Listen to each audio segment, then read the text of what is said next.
తాకట్లో ఉన్న మీ బంగారాన్ని విడిపించి ఆ రోజు ఆన్లైన్ రేటుకి కొంటాం. Sharma gold company.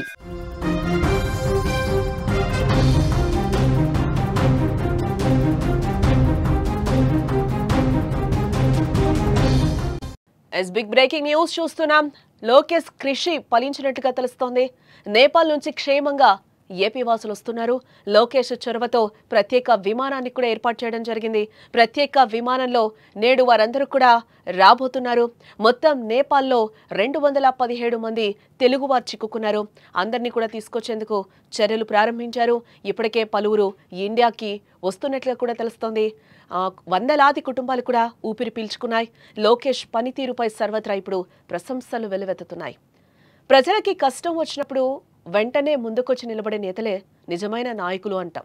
అలాంటి నిర్వచనానికి నిలువెత్తు నిదర్శనం ఏపీ ముఖ్యమంత్రి చంద్రబాబు నాయుడు.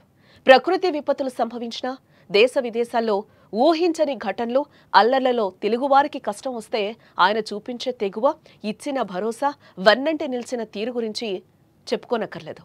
అచ్చన్ తండ్రిలానే తనయుడు లోకేష్ కూడా ఆ విధంగా ముందుకు వెళ్తున్నారు. తెలుగు వారికి ఎక్కడ కష్టం వచ్చినా కూడా స్పందిస్తూ వీలైనంత త్వరగా వారి కష్టాలను తరిమి కొట్టి అండగా నిలబడుతున్నారు. తాజాగా నేపాల్ ఘటనతో లోకేష్ మంచి మనసు, పనితీరు ప్రపంచానికి తెలిసొచ్చేలా చేశారని కూడా చెప్పుకోవచ్చు. నేపాల్లో అల్లర్ల నేపథ్యంలో ఆ దేశంలో తెలుగువారి పరిస్థితి ఆందోళనకరంగా మారింది.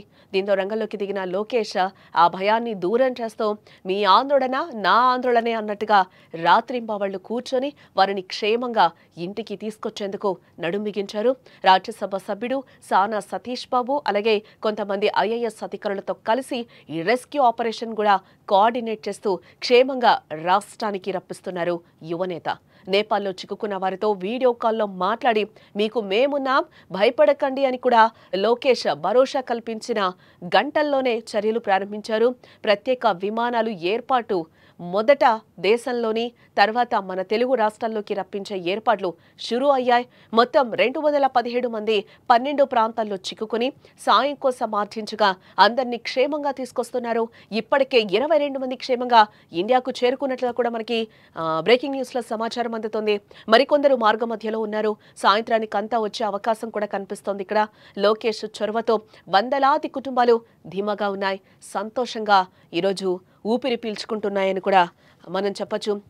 విజువల్స్లో కూడా మనం చూడొచ్చు. అందరూ కూడా కాట్మాండ్కి బయలుదేరే ఏర్పాట్లు అయితే అక్కడ మనకి క్లియర్గా కనిపిస్తున్నాయి.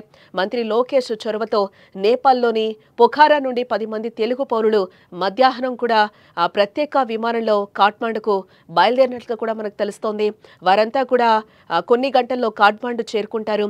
ఈ మధ్యాహ్నం కాట్మాండ్ నుంచి విశాఖ బయలుదేరే ఇండిగో విమానంలోనే వారందరినీ కూడా రాష్ట్రానికి తరలించే ఏర్పాట్లు చేస్తున్నారు అక్కడ అధికారులు.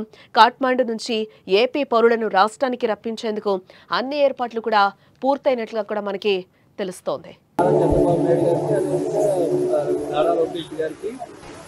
ఎంపీ సానా సతీష్ గారికి, మిగతా అధికారులకి నా హృదయపూర్వక మా 12 మంది గ్రూప్ తరఫున హృదయపూర్వక ధన్యవాదాలు.